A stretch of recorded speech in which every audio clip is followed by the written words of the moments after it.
आपण पुढचा महत्वाचा पार्ट बघतोय की जो आपला अभ्यासाचा पार्ट आहे. मोठा प्रॉब्लेम असणार याच्यावर आपल्याला, which is finding inverse of matrix. दिलेल्या मॅट्रिक्सचा इनव्हर्स काढणे. तर त्याच्यात 3 मेथड्स आहेत. तो आपण इनव्हर्स बाय रो ट्रान्सफॉर्मेशन काढू शकतो, बाय कॉलम ट्रान्सफॉर्मेशन काढू शकतो, आणि तिसरी मेथड आहे ऍडजॉइंट मेथड, जी आपण नंतर घेणार आहे. आता या तिन्ही मेथड मध्ये एक महत्वाची गोष्ट, कॉमन गोष्ट ही की for any method first we have to check whether that given matrix is non singular or not. दिलेला मॅट्रिक्स काय असला पाहिजे म्हणून सांगितलंय, पण नॉन सिंग्युलर. आणि तसं असेल तर आता आपल्याला ते मेथड्स या कुठल्याही मेथडने आपल्याला त्याचा इन्व्हर्स काढता येतो. तर पहिली मेथड जर आपण बघितली की बाय रो ट्रान्सफॉर्मेशन, म्हणजे रो ट्रान्सफॉर्मेशन वापरायचं आणि इन्व्हर्स करायचं. तर त्याची मेथड काय बघा नीट. आता we have suppose A is A given matrix. A हा दिलेला मॅट्रिक्स आहे आणि कसा आहे, determinant is not equal to 0, म्हणजे काय आहे, नॉन सिंग्युलर आहे. तर वी हॅव इन्व्हर्सच्या बाबतीत एक महत्वाचं इक्वेशन आहे काय, की ए गुणिले ए इन्व्हर्स, याचं उत्तर काय असतं, आय. आपण मगाशी इक्वेशन प्रॉपर्टी मध्ये दिलेलं आहे की ए गुणिले ए इन्व्हर्स यांचा गुणाकार काय असला पाहिजे, आय असला पाहिजे. आता ही मेथड काय सांगते की हा जो ए आहे इथं हा पण आहे बघा, प्री फॅक्टर आहे.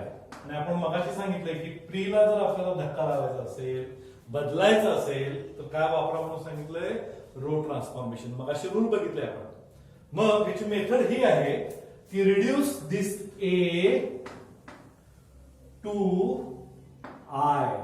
या ए चं रिडक्शन, रिड्यूस करा, बदला ए ला.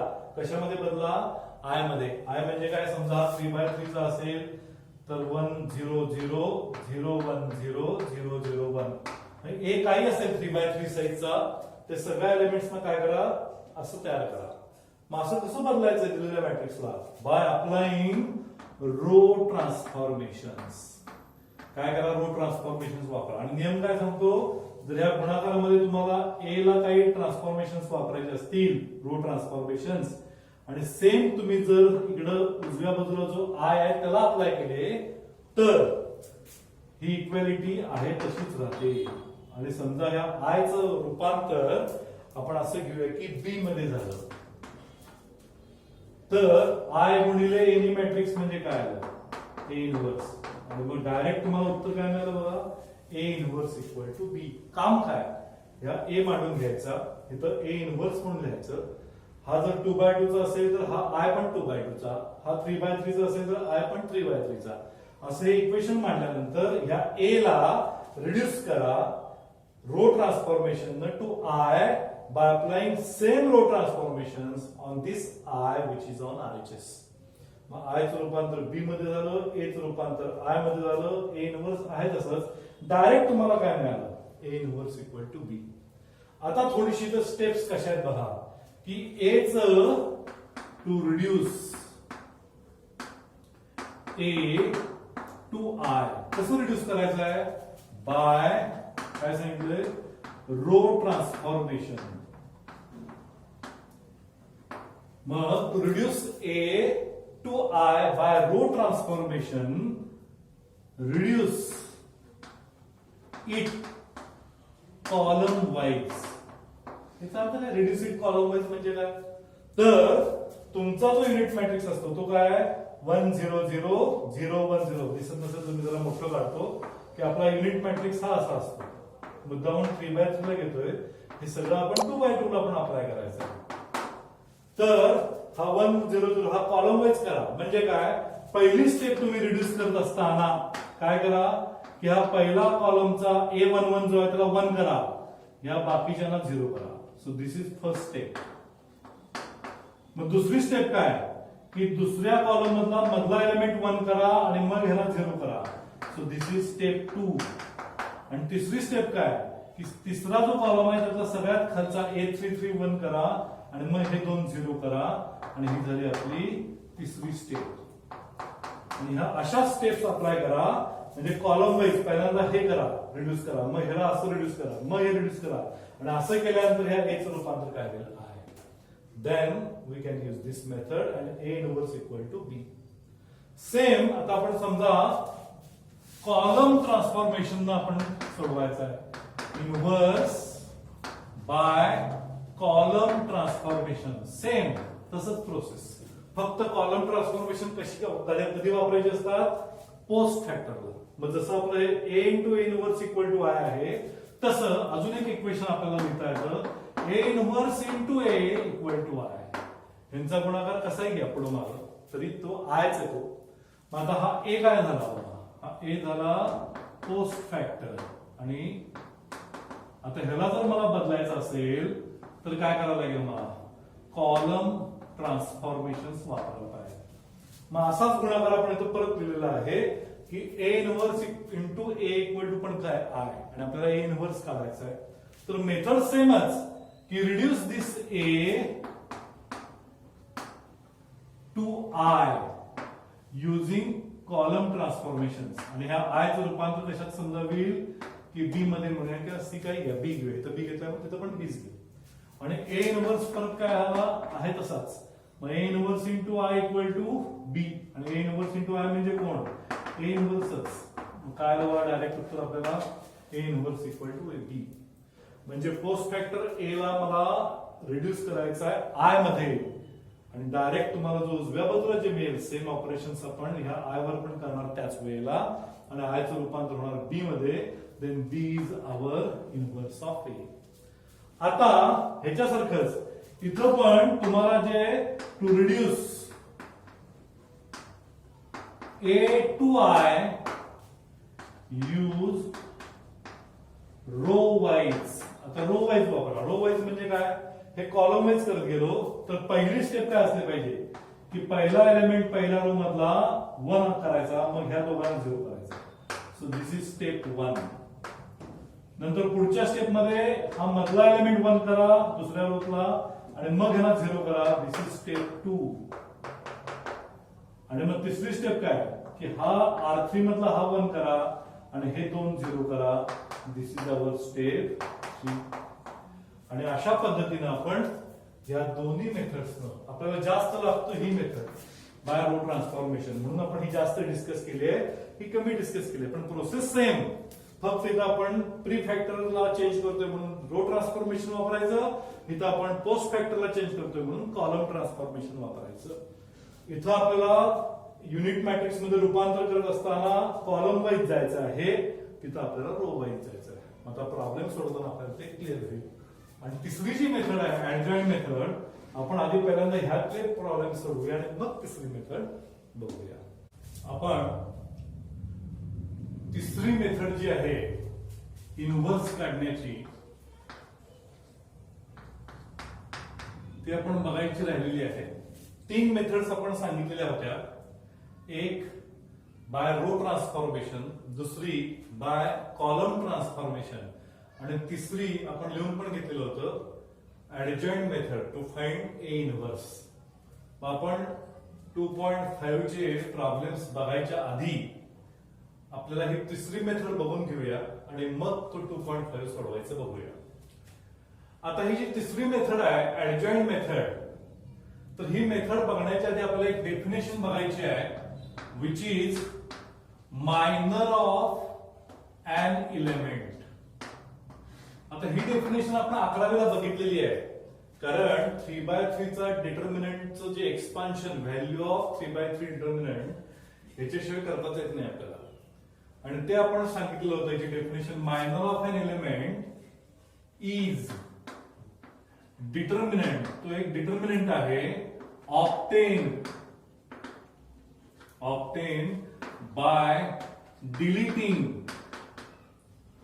Row and column containing that element. तुमचा मॅट्रिक्स असू दे किंवा डिटर्मिनंट असू दे, एखाद्या एलिमेंटचा मायनर म्हणजे काय, तर तो एलिमेंट असणारी रो आणि कॉलम डिलीट करून टाका, आणि जे राहिलेलं आहे त्याला काय करा की तुम्ही डिटर्मिनंट मध्ये ठेवा. इट इज डिटर्मिनंट ऑब्टेन मिळवलेला कसा by deleting row and column containing that element. समजा आपण असं घेऊया,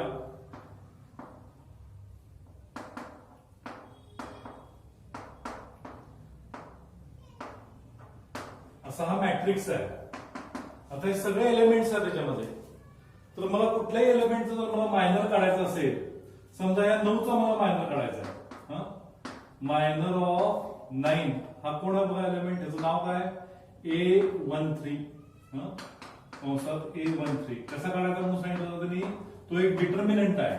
मायनर म्हणजे डिटर्मिनंट आहे आणि ज्याचा मायनर तुम्हाला पाहिजे तो एलिमेंट असलेली रो आणि कॉलम दोन्ही काढून टाका. मग काय राहते शिल्लक बघा, हे शिल्लक राहील.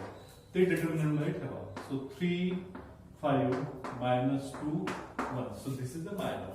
कुठल्याही एलिमेंटचा घ्या. मी 8चा मायनर घेऊया. याचा आता मायनर ऑफ 8 काय आलं पाहिजे, त्याचं नाव काय पाहिजे तर A33 बघा. नोटेशन मॅट्रिक्स आपण दिलेत पहिल्यांदा डेफिनेशन्स मध्ये. मग आता ह्या 8चा मायनर काय येईल, हा 8 असलेला कॉलम आणि रो काढून टाका. काय राहतंय 2 3 7 -2. समजा मला ह्या 3चा मायनर पाहिजे, तर मायनर ऑफ 3 त्याचं नाव काय बघा, दुसरी रो पहिला कॉलम.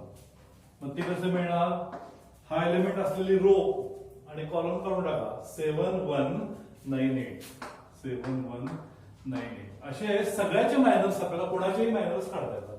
समजा या -2चा मला मायनर पाहिजे. मायनर ऑफ दिस -2 त्याचं नाव काय ऍक्च्युली आपलं सेकंड रो सेकंड कॉलम. आता याचा मायनर म्हणजे काय, हा -2 असलेली रो आणि हे कॉलम काढून टाका. म्हणजे काय 2 5 आणि 9 8. So these are the minors. आणि मग ह्याची तुम्ही व्हॅल्यू पण काढू शकता. मायनर म्हणजे जो डिटर्मिनंट आहे, मग त्याला काय असणार व्हॅल्यू. याची व्हॅल्यू काय 3 1 3 वजा 5 2 वजा 10 म्हणजे 13. हे 2 2 वजा 4 वजा 7 3 21 म्हणजे किती झाले वजा 25. असं तुम्ही हे मायनरची किमती काढू शकता. त्यामुळं आपल्याला ही मेथड बघायच्या आधी पहिल्यांदा काय डेफिनेशन बघायचे आहे, मायनर ऑफ एन एलिमेंट. आणि त्याच्यावर आपलं पुढचा पार्ट या मेथडचा अवलंबून आहे. मग एकदा मायनर व्यवस्थित समजलं की आपल्याला ते मेथड समजते. आता आपण 3x3 कुठल्याही एलिमेंटचा मायनर बघितला. समजा जर 2x2 जर एलिमेंट असेल, मॅट्रिक्स असेल, समजा 2 4 7 9 असा मॅट्रिक्स आहे, तर ह्याचा मायनर बघा, minor of element in 2x2 determinant असू दे किंवा मॅट्रिक्स मध्ये कुठल्याही एलिमेंटचा minor is nothing but its opposite element. साधी डेफिनेशन. कारण इथे डिटर्मिनंट काय होत नाही. मला समजा 2चा मायनर पाहिजे, तर काय करा, 2चा रो आणि 2चा कॉलम काढून टाका. कोण राहतंय शिल्लक 9. मायनर ऑफ 2 कोण आलं 9. 4चा मायनर कोण, मायनर ऑफ 4 त्याच्या अपोजिट एलिमेंट कोण 7. अशा पद्धतीने आपण 2x2 चा मॅट्रिक्स असू दे किंवा 3x3 चा मॅट्रिक्स असू दे, कुठल्याही एलिमेंटचा आपल्याला काय काढता आला पाहिजे, मायनर काढता आला पाहिजे. ह्याच्या सगळ्या नोट्स तुम्हाला मी पाठवलेल्या आहेत, त्या लिहून काढा, वाचून बघा आणि मग हे व्हिडिओ जे आहेत ते 2-2दा कमीत कमी व्यवस्थित काळजीपूर्वक पहा. आपण मायनर ऑफ एलिमेंट बघितलं. आता आपल्या मेथडसाठी अजून एक डेफिनेशन लागणार आहे, ती आहे cofactor of element. So what is this cofactor? It is denoted by Cij and given by Cij equal to -1 raised to I plus j into Mij. Mij म्हणजे काय? What is this Mij? Is nothing but minor of element Aij. So this is a simple definition म्हणूया किंवा formula for finding cofactor of an element. मग cofactor काढायचं म्हणजे काय करायचं, की इथे कसा फॉर्म्युला आहे बघा. मायनर म्हणजे काय आपण बघितलेलं आहे आणि त्याच्या आधी काय केलेलं आहे, हे -1 raised to I plus j. What is I and j? I is row position, j is column position. समजा मला को फॅक्टर काढायचा आहे C23 चा, म्हणजे को फॅक्टर ऑफ A23, त्याचं नाव काय C23. म्हणजे इथं आय ची किंमत किती 2 आणि जे ची किंमत किती आहे 3. म्हणजे त्याचा फॉर्म्युला काय येईल -1 रेज टू आय प्लस जे, म्हणजे किती 2 अधिक 3 आणि इंटू काय M23 -1 रेज टू 3 आणि 2 5 आणि M23 म्हणजे काय A23 चा मायनर. आता 3/3 चे नोटेशन मॅट्रिक्स 2/2 चा पण आणि 3/3 चा मुद्दाम इथे लिहून ठेवला आपल्याला झालेला आहे, ते गरजेचं आहे आपल्याला. आता हे लक्षात द्यायला पाहिजे. मग आता हा 23 म्हणजे कुठला एलिमेंट बघा हा. आता ह्याचा मायनर म्हणजे कोण असणार, आपण मायनरची डेफिनेशन काय सांगितली आहे, हा एलिमेंट असणारा कॉलम आणि हा एलिमेंट असणारी रो काढून टाका आणि जे राहते ते डिटर्मिनंट मध्ये ठेवा. कोण राहिले बघा. आता हे समजा हे केलं तर राहिलं काय A11 A31 A11 A31, त्यानंतर A12 A22 सॉरी A12 आणि A32. आता पुढच्या स्टेपला -5. आपण पूर्वी बऱ्याच वेळा 11वीला पण सांगितलेलं आहे, वजा संख्येचा इव्हन घात म्हणजे +1 आणि -1 चा ऑड घात म्हणजे काय -1. मग इथं वजा 1 चा ऑड घात आहे का इव्हन घात आहे, 5 म्हणजे ऑड, म्हणजे चिन्ह काय येणार मायनस. आणि हे काय जे काय असेल ते काय असणार, हे A11 into A32 minus A12 into A31 काय. म्हणजे को फॅक्टर काढणे म्हणजे काय की ज्या एलिमेंटचा को फॅक्टर काढायचा आहे त्याचं आय आणि जे ची बेरीज करा. 2 अधिक 3 5. जर ती विषम आली तर चिन्ह वजा, जर सम आली तर चिन्ह प्लस आणि फक्त त्या एलिमेंटच्या मायनरने त्याला बोलायचं आहे. असं त्याचं साधं को फॅक्टरचा फॉर्म्युला आहे. आता आपल्याला ह्याच्यात जर समजा कन्फ्युजन असेल तर बघा सोपी पद्धत काय की आता इथं ह्याची चिन्ह पण ठेवूया. ह्याला चिन्ह काय राहणार, त्याची किंमत आपण काढायला लागलो इथं दोन्ही मॅट्रिक्स मध्ये. A11 ला चिन्ह काय येईल बघा, आय ची किंमत 1 जे ची किंमत 1 1 + 1 2 पॉझिटिव्ह इव्हन आहे का ऑड आहे, इव्हन म्हणजे चिन्ह काय प्लस. हे 2 1 2 अधिक 1 3 म्हणजे ऑड म्हणून वजा चिन्ह दिलेलं ना. वजा 1 चा ऑड म्हणजे वजा, वजा 1 चा इव्हन म्हणजे +1 आणि वजा 1 च्या डोक्यावर कोण आहे आय प्लस जे, त्यांची बेरीज आहे. आता हे बघा 1 अधिक 2 3 म्हणजे वजा चिन्ह, 2 अधिक 2 4 म्हणजे प्लस चिन्ह. म्हणजे हा पार्टच आपण काढून टाकला की चिन्ह अशी घ्यायचे. चिन्ह लक्षात ठेवायला पण सोपं आहे. पहिलं चिन्ह प्लस आहे, हे मायनस, परत हे प्लस आणि हे मायनस. लक्षात या पद्धतीने जे चिन्ह आहे. तसंच ह्याचं पण सांगा बघू तुम्ही, ह्याची चिन्ह काय काय येतील. 1 + 1 2 2 म्हणजे प्लस, 2 + 1 3 3 म्हणजे मायनस, 3 + 1 4 म्हणजे प्लस, 1 + 2 3 म्हणजे मायनस, 2 + 2 4 म्हणजे प्लस, 3 + 2 5 म्हणजे मायनस, 1 + 3 प्लस, 3 आणि 2 5 आणि 3 आणि 3 6. तर बघा जर तुम्ही बघितलं तर कोपऱ्याचे आणि मधलं हे प्लस आहे आणि हे मायनस आहे. एकाने काय बघा प्लस मग minus, plus minus, plus minus, plus minus plus. या पद्धतीने चिन्ह लक्षात ठेवा किंवा ह्या फॉर्म्युल्यामध्ये सरळ -1 रेज टू आय प्लस जे आहे ते लक्षात ठेवा. या पद्धतीनं हा झाला को फॅक्टर ऑफ एन एलिमेंट. को फॅक्टर कसा काढायचा ते आपण बघितलं.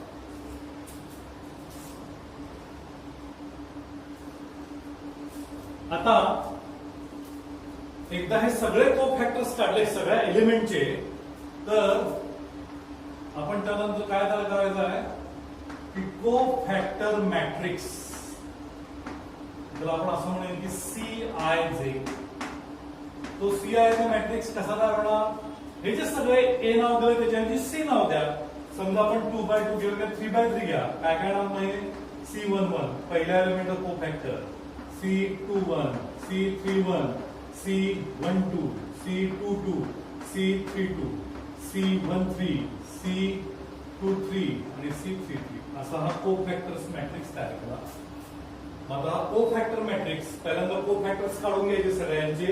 मगाशी जो फॉर्म्युला दिला लक्षात आहे, फॉर्म्युला काय होता? Cij equal to -1/i+j into Mij. या सगळ्या एलिमेंटचा C11, C21 हे सगळ्या एलिमेंट्स हे आपण काय केले, याच्यावरून कोफॅक्टर्स काढले आणि ते मॅट्रिक्स मध्ये ठेवले. Then it is known as cofactor matrix. आता आपल्याला महत्वाचा लागणार आहे तो म्हणजे ऍडजॉइंट मॅट्रिक्स. आता जो ऍडजॉइंट मॅट्रिक्स आहे तो काय आहे? It is ADJ. Adjoint A is given by, it is transpose of cofactor matrix. हा जो कोफॅक्टर मॅट्रिक्स आहे त्याचा ट्रान्सपोज करा. ट्रान्सपोज म्हणजे काय? दिलेल्या मॅट्रिक्सचे रोज आणि कॉलम्स इंटरचेंज केल्यानंतर जो मॅट्रिक्स तयार होतो त्याला म्हणतो आपण ट्रान्सपोज. मग आपल्या मेथडमध्ये शेवटची जवळजवळ स्टेप ही आहे की दिलेल्या मॅट्रिक्सचा ऍडजॉइंट काढा. म्हणजे काय करायचं? पहिल्यांदा दिलेल्या मॅट्रिक्सचे कोफॅक्टर्स काढायचे. कोफॅक्टर्स त्या कोफॅक्टर मॅट्रिक्स मध्ये ठेवायचे आणि त्याचा ट्रान्सपोज घ्यायचा. मग तो झाला ऍडजॉइंट ए. आता डायरेक्ट आपण इन्व्हर्सची स्टेप बघूया. मग आपण ऍडजॉइंट पर्यंत आल्यानंतर inverse of matrix is given by this adjoint A divided by determinant A. determinant A म्हणजे पहिल्यांदा आपल्याला दिलेला मॅट्रिक्स की त्याचा इन्व्हर्स काढता येतो का नाही हे कशावर ठरतं? आपलं डिटर्मिनंटवर. आणि तो डिटर्मिनंट आपण आता ज्याला स्टेप लिहून घेणार आहे तर पहिली स्टेप आहे की चेक करा त्याची डिटर्मिनंट व्हॅल्यू काढून तो नॉन सिंग्युलर असला पाहिजे. मग शेवटची इन्व्हर्सची step, inverse of matrix A inverse equal to 1/, तर determinant A into adjoint A. So this is a simple method. 3-4 step आहेत. त्या फक्त स्टेप आपण आता परत लिहून घेऊया. आता स्टेप साधी स्टेप बघा काय. दिलेला मॅट्रिक्स आहे, पहिल्यांदा त्याचा डिटर्मिनंट काढा. तो डिटर्मिनंट नॉन सिंग्युलर असला पाहिजे मॅट्रिक्स. त्यानंतर दिलेल्या मॅट्रिक्सच्या एलिमेंटचे कोफॅक्टर्स काढा. कोफॅक्टर्स तुम्ही मॅट्रिक्स मध्ये ठेवा तर म्हणायचं कोफॅक्टर मॅट्रिक्स. त्यानंतर त्याचा ट्रान्सपोज घ्या, that will be adjoint matrix. आणि त्यानंतर शेवटची step A inverse equal to adjoint of A upon determinant A. तुम्ही असं लिहा किंवा हे 1/A डिटर्मिनंट आपण बाजूला काढले आणि adjoint A. So this is a simple method for finding A inverse. ही जी ऍडजॉइंट मेथड जी आहे ती फक्त स्टेप वाईज आपण लिहून घेतो. आता हे लिहिलेल्या फळ्यावर तुम्ही नंतर पॉज करून ते लिहून पण घेऊ शकताय किंवा आपल्याला नोट्स मध्ये दिलेलं आहे. तर फक्त 4 स्टेप्स आहेत प्रॉब्लेम सोडवायच्या. एकदम सिंपल मेथड. पहिली स्टेप काय आहे बघा. For matrix A find determinant A. पहिल्यांदा त्याची डिटर्मिनंट व्हॅल्यू काढणे, कारण त्यावर ठरतंय की दिलेल्या मॅट्रिक्सचा इन्व्हर्स काढता येतो का नाही काढता येत. मग समजा जर दिलेल्या मॅट्रिक्सच्या डिटर्मिनंटची value determinant A equal to 0 असेल तर त्याला आपण काय म्हणतो? Singular matrix. त्या केसमध्ये A inverse is not possible. Problem आपला तिथं समजा. त्यानंतर जर determinant A is not equal to 0 म्हणजे नॉन सिंग्युलर असेल तर A इन्व्हर्स इज पॉसिबल. मग आता इन्व्हर्स काढता येऊ शकतो. मग दुसऱ्या स्टेपला जाऊ. आता दुसरी स्टेप काय सांगते? Find cofactors of all element. सगळ्या एलिमेंटचे कोफॅक्टर्स काढा. कोफॅक्टर्स साठी आपण फॉर्म्युला लिहून दिलेला आहे. काय फॉर्म्युला? तो Cij is equal to -1/i+j into Mij. हा फॉर्म्युला. मग सगळे कोफॅक्टर्स काढून घेतल्यानंतर प्रिपेअर कोफॅक्टर मॅट्रिक्स. ते सगळे त्या पोझिशन प्रमाणे मॅट्रिक्स मध्ये ठेवा. That will be cofactor matrix. आणि त्यानंतर मग तिसरी स्टेप आहे आपली की find adjoint matrix. What is this adjoint matrix? त्या कोफॅक्टर मॅट्रिक्सचा ट्रान्सपोज करा. दॅट विल बी, ट्रान्सपोज केल्यानंतर जो येईल तो काय असणार? Adjoint matrix. आणि शेवटची स्टेप आपली, शेवटची चौथी step then A inverse is given by adjoint A divided by determinant A. आपण इथे खाली लिहा किंवा 1 determinant A equal to into adjoint A असं लिहिलं तरी चालतंय. या पद्धतीनं हा आपला शेवटचा पार्ट घातला. इन्व्हर्स मधल्या 3 methods, row transformation, column transformation आणि ऍडजॉइंट मेथड, या तिन्ही मेथड्स आपण बघितलेले आहेत. आणि आता आपण 2.5 एक्सरसाइजचे प्रॉब्लेम्स 1 by 1 सॉल्व्ह करायला लागलो.